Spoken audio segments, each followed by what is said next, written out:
세계 제약 시장은 미국과 유럽 기업들의 동무대라고 해도 과언이 아닌데요. 그동안 연간 매출 기준 세계 톱10에 아시아에 본사를 둔 제약사가 이름을 올린 적이 없었습니다. 하지만 일본의 타케다 제약이 2019년 총 매출 기준 글로벌 제약사 톱10에 처음으로 진입했습니다.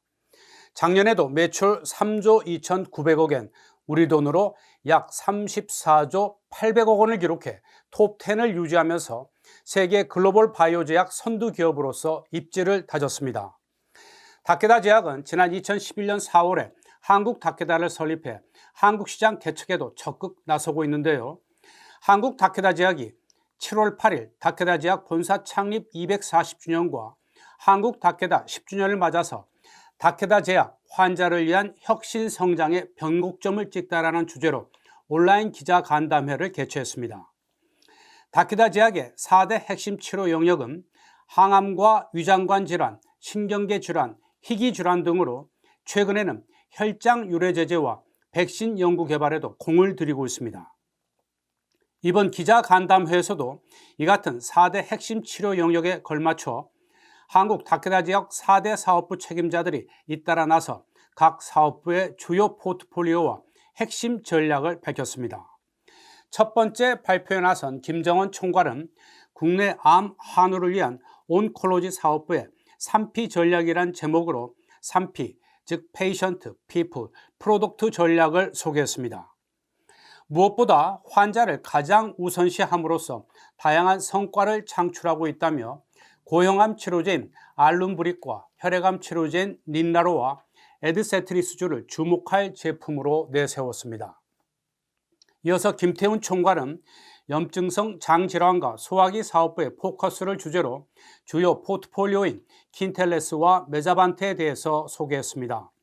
또 지창덕 총괄은 국내에서 희귀 질환에 필요한 최적의 치료제 공급을 위해서 힘쓰겠다고 강조했고, 마지막으로 김나경 총괄은 국내 혈우병 치료 환경 개선의 선구자 혈우병 사업부라는 주제로 지난 20년 동안 국내 치료 환경 개선을 위해서 그동안 걸어온 역정을 소개했는데요. 항체 치료제인 페이바주를 비롯해 희귀의약품 지정을 받은 선천성 단백질C 결핍증 치료제 등을 통해서 앞으로도 혈우병 치료 옵션의 기회를 더욱 확대해 나가겠다고 말했습니다. 이에 앞서 한국 타케다 제약 문희석 대표이사는 인사말을 통해서 지난 240년 동안 타케다 제약은 열정적인 도전의 연속과 환자에 대한 헌신으로 전 세계 환자의 치료 파트너로서 힘써왔다면서 한국 타케다 제약은 환자 중심주의 실현과 혁신적인 치료제를 통해 또 다른 10년을 준비하겠다고 힘주어 포부를 밝혔습니다.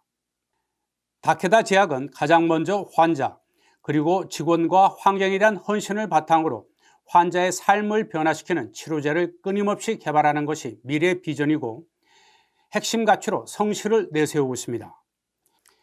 이제 10살이 된 한국 타케다 제약이 모기업인 타케다 제약 240년의 전통과 가치를 구현하면서 한국 제약업계에서도 소금과 같은 역할을 해주기를 기대해 봅니다.